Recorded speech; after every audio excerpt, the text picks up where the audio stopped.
नमस्कार दोस्तों, मैं राहुल सिंह राजावत स्वागत करता हूं आपका मेरे यूट्यूब चैनल पर। दोस्तों, जैसे कि हम एसएससी जीडी के प्रीवियस ईयर क्वेश्चन कर रहे थे, तो आइए स्टार्ट करते हैं।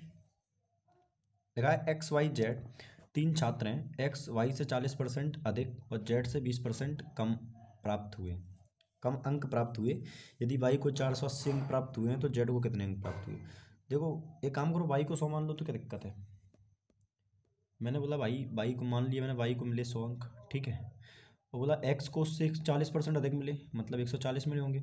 अब बोला है कि जेड को 20% कम मिले हैं, किससे, सॉरी, एक्स को इससे तो वाई से 40% अधिक मिले तो 140, लेकिन एक्स को 20% कम मिले हैं किससे, आपका जेड से। अच्छा, 20% फ्रैक्शन वैल्यू मतलब 1/5। अगर जेड को 5 मिलेगी तो इसको कितने मिले होंगे, 4। यानी मैं ये बोल सकता हूँ कि ये 140 जो वैल्यू है ये 4 की है। अगर मुझे जेड के अंक चाहिए तो मैं इससे 5 से कर दूंगा, डिवाइड मल्टीप्लाई, तो ये जेड के अंक आ गए। समझ में आ गई नहीं। अब बोला बाई को मिले 480, तो बाई अपने हिसाब से बाई को कितने मिले 100, उसके हिसाब से कितने मिले 480। एक की वैल्यू निकालेंगे तो 48/10 आ जाएगी कि नहीं आ जाएगी, बताओ। एक की वैल्यू आ जाएगी 48/10। पूछा क्या, जेड को कितने मिले, तो उस मल्टीप्लाई कर दो किससे, 48/10 से, ठीक है।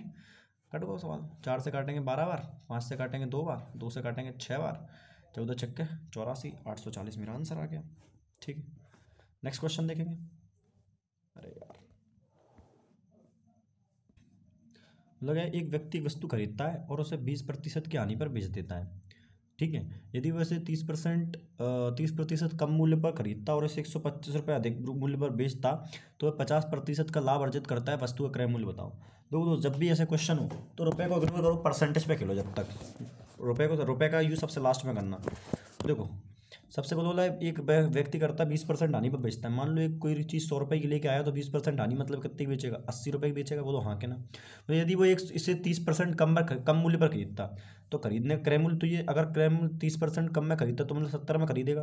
बोला तो, और खरीदते समय से 125 अधिक मूल्य पर बेचता तो 50% का लाभ कमाता।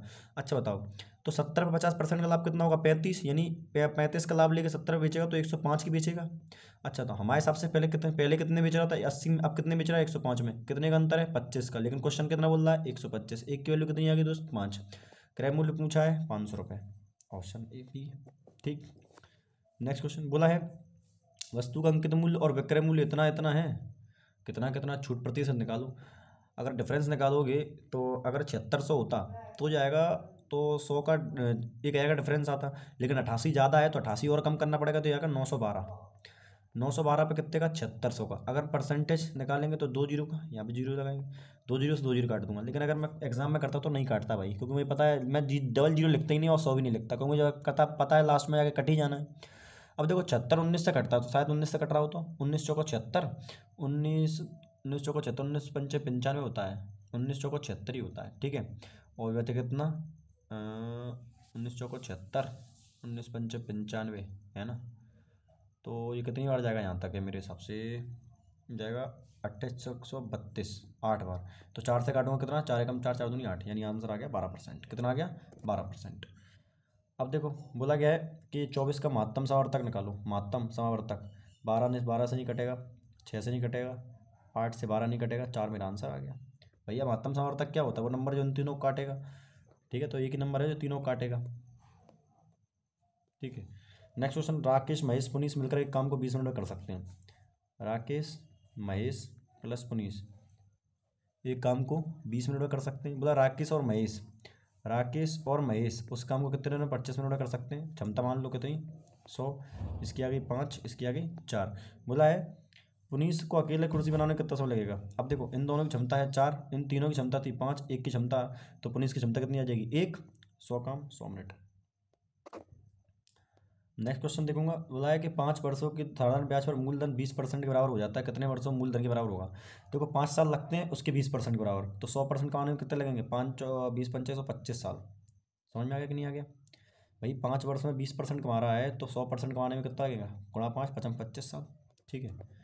नेक्स्ट क्वेश्चन, बोला 8 सेंटीमीटर त्रिज्या वाले अर्धगोले को पिघलाकर 8 सेंटीमीटर त्रिज्या वाले कितने गोलाकार गोलाकार गेंद बनाई जा सकती है। जब भी किसी को पिघलाकर कुछ बनाया जाए, याद रखना कि उनका क्या सेम होता है, उनका सेम होता है वॉल्यूम। तो देखो, अब ये अर्धगोलाकार है तो अर्धगोलाकार का 2/3 पाई, पाई की वैल्यू नहीं लिखेंगे, क्योंकि मुझे पता है पाई कट जाना है। पाई आर क्यू, तो ये 48 गुणा 48 और गुणा 48, ये बराबर होगा किसके, इन गेंदों के आयतन के बराबर 4/3 पाई आर क्यू 8 × 8 × 8। और मान लेता हूँ कि एक्स बनाई गई होंगी, एक्स गेंदें बनाई गई होंगी, तो इन सभी एक्स गेंदों का बराबर इसका होगा। देखो 3 से तो 3 कट जाएगा, पाई से पाई कट गया, 8 से काटूंगा कितनी बार, 8×48, 8×48 और 8×48, ये 2 से क्या 2 बार है ना, 2 से काटूंगा इसको 3 बार, छकनक 36, 36 थी 108, ये आंसर आ गया। नेक्स्ट क्वेश्चन देखेंगे।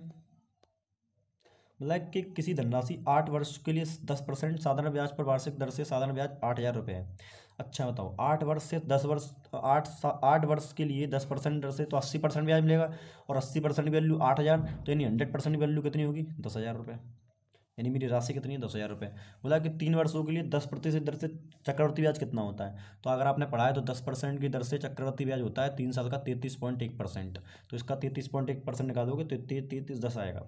ठीक है, नेक्स्ट क्वेश्चन देखो। बोला एक व्यक्ति 1 रुपये में 20 पेन खरीद के लाता है, ठीक है, और 1 रुपये में 15 पेन बेच देता है, 1 रुपये में 15 बेच देता है। जब भी ऐसा क्वेश्चन आए तो बेटा वस्तु कर लो बराबर, तो एक काम करते हैं यहाँ 3 से मल्टीप्लाई कर देते हैं, यहाँ 4 से, तो 60 हो जाएगा। तो यहाँ 3 से करेंगे तो यहाँ भी 3 से करना पड़ेगा, यहाँ 4 से किया तो यहाँ भी 4 से करना पड़ेगा। 3 की चीज़ 4 में लेके आया तो एक का प्रॉफिट कितने पर, 3 पे गुणा करेंगे 100, यानी 33.3%, 3%। अरे रुक जा। चलो नेक्स्ट क्वेश्चन, किसी वस्तु पर 10% की छूट प्रदान करने के बाद 10% का लाभ होता है। अगर आपको पता है कि सीपी और एमपी का रेशियो क्या होता है, सीपी होता है 100 माइनस डिस्काउंट परसेंट, तो कितने का डिस्काउंट है 90 का, तो 100 माइनस 10 का डिस्काउंट है, 100 माइनस 10 करेंगे तो आएगा 90। और एमपी का रेशियो होता है 100 प्लस प्रॉफिट परसेंट, 100 प्रॉफिट कितना है 10%, तो जाएगा 110। जीरो काटेंगे, 9 का 2 पे 9 का 11, सॉरी 9 पे 2 का लाभ होता है, ये होगा 22.22%, क्योंकि 1/9 की वैल्यू क्या होती है 11.11% होती है। निकाल के देख लेना, वही आंसर आएगा, है ना। देखो 3 दूनी 6, 3 चौको 12, 126, 25 दिया 75, 75 और 7 दूनी 14 और 5 दूनी 10, तो जाएगा माइनस का 10, 65 जोड़ना पड़ेगा, 6 5 11, लास्ट यूनिट जब वन आएगी, एक ही आंसर है, सवाल खत्म हो गया। नेक्स्ट क्वेश्चन देखो, बोला निम्नतम वह संख्या क्या है जो 27 36 56 12 और 10 से पूरी तरह विभाज्य होगी। अगर मैं ऑप्शन को देखूं तो एक ही मेरा आंसर हो सकता है, बाकी नहीं हो सकते। सर पूछो क्यों, क्योंकि 10 से कोई नंबर कब कटता है, जब वो उसके लास्ट में जीरो है। एक ही नंबर ऐसा जिसके लास्ट में जीरो है, सॉल्व करने की जरूरत नहीं, बाकी आप एलसीएम ले लेना, वही आपका आंसर होगा। ठीक है, खत्म। बोला है कि 14 विद्यार्थियों का औसत कितना है 17 साल है। 32 वर्ष की आयु का एक नया विद्यार्थी शामिल होता है तो 15 विद्यार्थियों का औसत कितना है। अच्छा ये बताओ, औसत का मतलब होता है बराबर बराबर बटना। अगर 17 साल का एक आदमी आता तो औसत में कोई चेंज आता नहीं आता, लेकिन ये क्या कर रहा है, ये 32 साल का आ रहा है, औसत से कितना ज़्यादा लेके आ रहा है 15। अब ये 15 को बराबर बांटना पड़ेगा, कितने विद्यार्थी 15, तो कितना ज़्यादा बनेगा एक एक्स्ट्रा, औसत कितना बढ़ जाएगा 18 हो जाएगा, एक बढ़ेगा 70/18। ठीक है, बोला गया है 3 संख्याओं का योग 123 है, तो पहली संख्या दूसरी संख्या के बीच का अनुपात 3 4 है, और दूसरी संख्या तीसरी संख्या के बीच का अनुपात 3 5 है। अच्छा मुझे बताओ, दूसरी संख्या यहाँ पर कितनी है 4 और यहाँ कितनी है 3, भैया दूसरी संख्या अलग अलग कैसे हो सकती है, इसको बराबर करो। अगर हम तो एक काम करता हूँ 12 बना लेता हूँ तीनों जगह, तो यहाँ 12 बनाना है तो 3 से मल्टीप्लाई, तो 3 में से करेंगे तो 9, ये बनेगी दूसरी 12, और यहाँ 12 बनाना है तो 4 से मल्टीप्लाई, तो तीसरी में भी 4 से करेंगे तो ये आएगी 20। कितनी आएगी 20। अब हमारे हिसाब से योग कितना आ रहा है 20 32 32 9 41, 41 की वैल्यू 123, यानी एक की वैल्यू आ गई 3। पूछ क्या रहा है, तो दूसरी संख्या पूछे 12 36, सवाल का आंसर। नेक्स्ट क्वेश्चन देखो, बोला कि 3 संख्याओं का योग इतना है, तीनों संख्याओं का योग सॉरी 3 संख्याओं का अनुपात इतना दिया रखा है, और 3 संख्याओं का योग 460 है, तो तीनों संख्या में सबसे बड़ी संख्या क्या होगी। सबसे बड़ी संख्या क्या है 9, 9 का मल्टीपल मेरा आंसर होगा, ये नहीं है ये नहीं है ये नहीं है, एक ही मेरा आंसर है, सवाल खत्म। चलो अब देखो, एक नाव समान चाल से 54 किलोमीटर की दूरी तय करती है। यदि नाव 3 किलोमीटर की वृद्धि कर दी जाए तो समान दूरी तय करने में 3 घंटे का कम समय लगता है। नाव की चाल बताओ, ऑप्शन से बढ़ाओ इसको।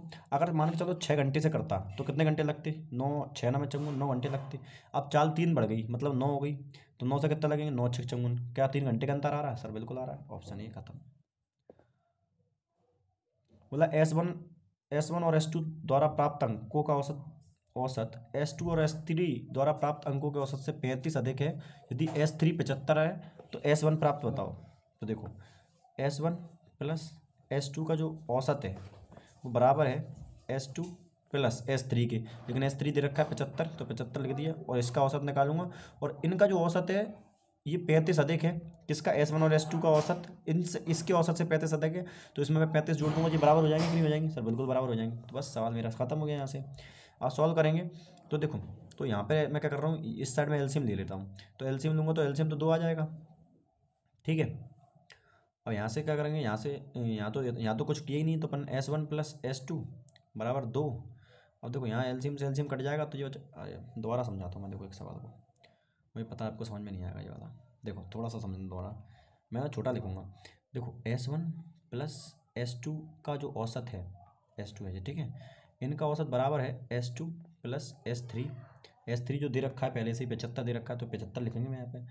तो इनका औसत 75 है। इनका जो औसत था S1 S2 के औसत से 35 कम है, क्योंकि इसका इनका 35 अधिक था। तो यह मैं 35 जोड़ूंगा तब तो S1 S2 के बराबर होगा कि नहीं होगा? सर होगा, बिल्कुल सही होगा। बस एलसीएम ले लो, तो इस साइड में एलसीएम लूँगा तो 2 आएगा। ये आएगा S2 प्लस 75 प्लस 70, कितना आ जाएगा? 70। और बराबर आएगा S1 प्लस S2 बराबर 2। 2 से 2 खत्म, और S2 से S2 खत्म। बस S1 बराबर इनको जोड़ दूंगा तो 70 70 145 हो जाएगा। ये मेरा आंसर हो गया, खत्म। बोला है कि 9 से विभाज्य है। m के किस मान के लिए संख्या 9 से विभाज्य है? आप जानते हैं अंकों का योग अगर 9 से कट जाता है तो नंबर भी 9 से कटेगा। तो 8 5 13, 13 5 17 है ना, 8 5 13, 13 5 18 होते हैं, सॉरी 18 तो कट गया। 4 और 2 6, 6 में किसकी जरूरत है? तो कितनों से कट जाए? 3 की जरूरत है, एक ही कट गया, सर सही।